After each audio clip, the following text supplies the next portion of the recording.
Right, time now for the exchange. Joining me live now is Bogolo Kenewendo. She's a special advisor and first African director at the UN Climate Change High-Level Champions. Its mission is to help accelerate a zero-carbon and resilient world. She's also a former cabinet minister of investment, trade and industry in Botswana. Bogolo, thank you so much for being with us.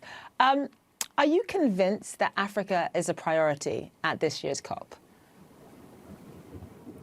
Thank you very much, Zain, for having me this evening. To respond to your question, I'd like to think about how Africa is showing up and how the rest of the world is showing up for COP at COP27.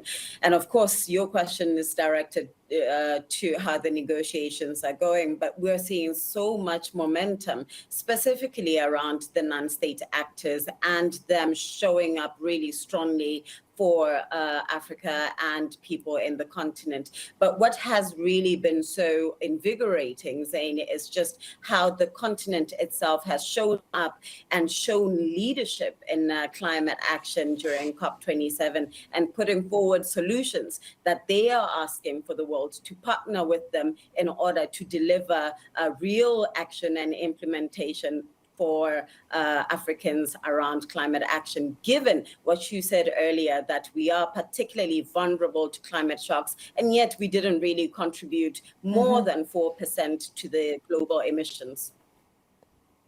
Yeah, and so just in terms of seeing concrete results, I mean, there have been pledges made, as you know, in the past. You only have to go back to COP15 to see some of the pledges that have been made to Africa. How do you ensure that these pledges from now on actually translate into concrete action? That's particularly what we're focused on. We're revising and reviewing what happened during COP26 and really holding leaders accountable from the non-state actor side.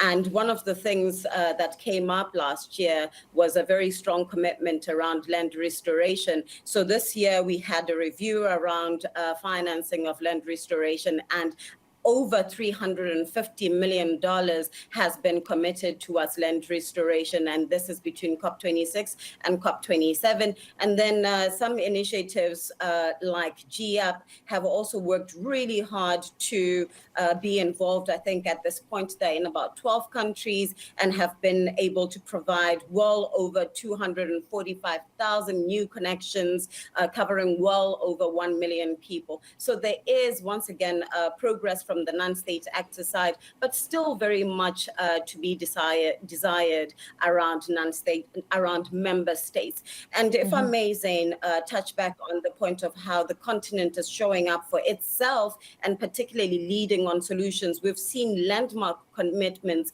from African private sector and non-state actors.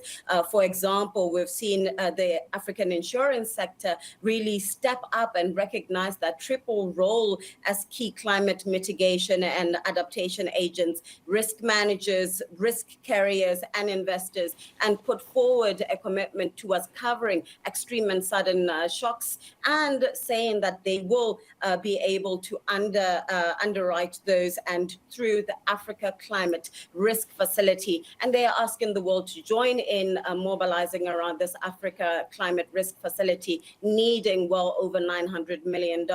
And then we've seen the launch of the Africa Carbon Markets Initiative, which of course was in partnership with GAP, Sea4All, and UNECA. Yeah, because those sort of two initiatives, as you point out, the insurance premium fund as well included in that, those were two sort of major tentpole initiatives that were announced to help Africa deal with climate change. But in terms of what Africa is dealing with right now, it's trapped in this sort of cycle, I guess, of having to work towards more renewable energy, but at the same time dealing with large amounts of energy poverty across the continent. And if you sort of all of a sudden work to decommission dirty energy, like coal, for example, there are communities in South Africa that are heavily dependent on coal, you only end up increasing energy poverty, at least in the short term. So you have to have this delicate balance in Africa whereby you work towards a greener future while not compromising the livelihoods of people on the ground. How do you do that?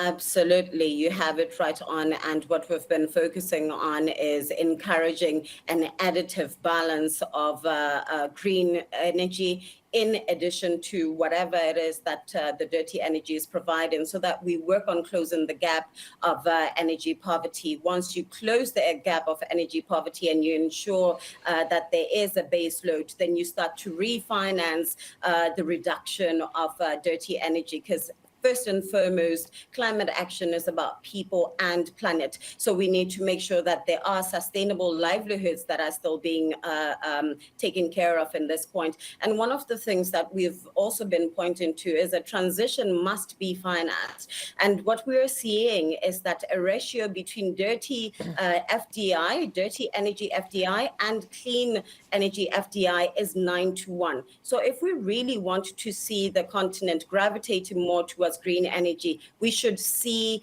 the financing really backing up the ambition around the 1.5 degree future. At this moment, we are not seeing the figures and financing reflecting such. All right, Bogolo, live for us there. Thank you so much for joining us. Pleasure to have you.